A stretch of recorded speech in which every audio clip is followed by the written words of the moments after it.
1º de abril, dia que muita gente resolve enganar os outros, contar fake news, tal, enfim, como se isso fosse só no 1º de abril, né? Mas eu vou fazer o contrário aqui no Dois Toques, a Casa do Futebol. Vou pegar todas as fakes que o pessoal tá espalhando aí desde o início da semana pra gente esclarecer e desmistificar aqui no Dois Toques, a Casa do Futebol. Então aqui é dia da verdade, tá certo? Então vamos falar de futebol, vamos falar de Flamengo, Botafogo, Fluminense e essa treta aí, galera. Torcedores do Santos não estão aceitando a derrota para o Vasco, revoltados nas redes sociais, xingando, fazendo tudo. O Vasco, dizendo, o Vasco é horroroso, o Vasco é medíocre. E o presidente do Santos também, seu Marcelo Teixeira, perder para o Vasco é inaceitável. A pergunta que eu lanço, o Santos é esse timaço todo e não me avisaram? Não tô sabendo. Não tô sabendo. É esse time todo? Enfim, vamos falar sobre isso e muito mais aqui no Dois Toques. Depois do seu like. Já deixou o like? Se não, deixa o like e ajuda o canal Dois Toques. Temos 9 meses de canal, estamos chegando à marca de 42 mil inscritos. Queremos chegar a marcas mais longe, mais distantes, mais significativas. Quem sabe 50 mil até o final desse ano. Contamos com vocês aqui no Dois Toques, a Casa do Futebol, tá certo? Gente, vamos falar de Flamengo rapidinho aqui, né? Rolou uma informação, tá? Do nosso amigo Flazoeiro. E aí, não sei se é zoeira ou não é. De que Thiago Almada poderia ser um reforço do Flamengo. Verdade ou mentira? Bom, conversando com quem entende de Almada, e aqui no Dois Toques a gente tem uma via aberta com o John Textor, isso não tem o menor cabimento. Almada não será jogador do Flamengo. O Flamengo pode até ter o interesse, tá? Isso deve ser nos bastidores, né? Alguém falando, o Thiago Almada, tá?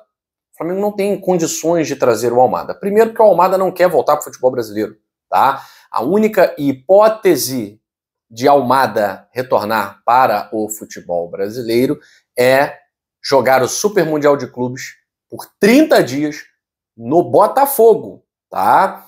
É a única hipótese de Almada retornar ao futebol brasileiro. Está feliz na Europa, já saiu aqui em dezembro do Brasil falando como um jogador do futebol europeu, não vai dar um passo para trás nesse momento. E Almada enxerga passo para trás, voltar para o futebol brasileiro, sendo titular da seleção argentina e jogando numa equipe importante da França. Então, Flamengo e Thiago Almada não faz o menor sentido. Agora, por que o Flazoeiro falou sobre isso? É um nome que interessa? Interessa ao Flamengo, beleza. Mas interessar é uma coisa, contratar é outra. Por que o Flamengo está procurando jogadores para o meio? O Flamengo não vai renovar com Jorge de Arrascaeta.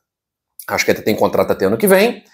A gente sabe que o Arrascaeta não tem condições físicas de atuar a temporada inteira. A temporada passada foi assim, a retrasada foi assim. 23 e 24, Arrascaeta bem abaixo.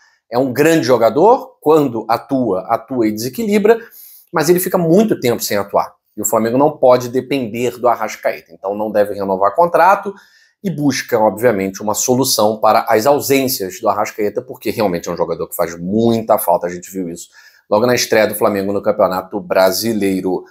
Vamos lá, gente. Torcedor botafoguense, está sonhando aí, pô, será que o Luiz Henrique pode voltar para o Botafogo, disputa do Mundial, isso e aquilo tal? Sem chance, sem chance.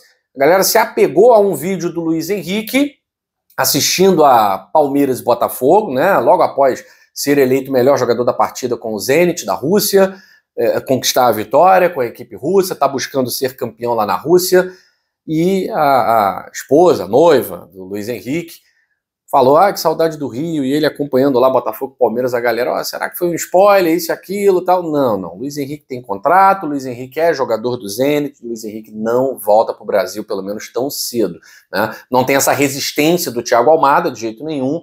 Acho que o caminho do Botafogo para o Luiz Henrique é um caminho que está totalmente aberto. O Luiz Henrique saiu pela porta da frente, como também o Thiago Almada saiu pela porta da frente, mas nesse momento o Luiz Henrique não pensa em voltar para o futebol brasileiro, tá certo?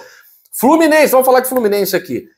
Demitiu o Mano Menezes e aí vários nomes surgindo, né? É claro que o nome do Fernando Diniz, pude consultar com amigos meus dentro do clube, é um nome que nos bastidores tem muita resistência, mas com os jogadores tem muita força. Os jogadores gostam do trabalho do Fernando Diniz, muitos remanescentes da Libertadores de 2023, mas é um nome que encontra resistência exatamente por ser Fernando Diniz inflexível.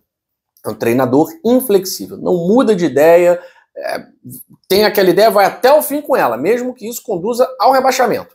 Então, isso não é muito bem visto por pessoas influentes dentro do Fluminense. O nome que tem aparecido aí, Dorival Júnior, é um deles. Tá? Nos bastidores, nas Laranjeiras, Dorival Júnior é um nome que surge com possibilidade de o Fluminense fazer uma proposta. A grande questão é que o Dorival talvez não queira trabalhar esse ano. Tá? Pô, mas nós estamos em março, Guilherme. Ele pode mudar de ideia. Tá?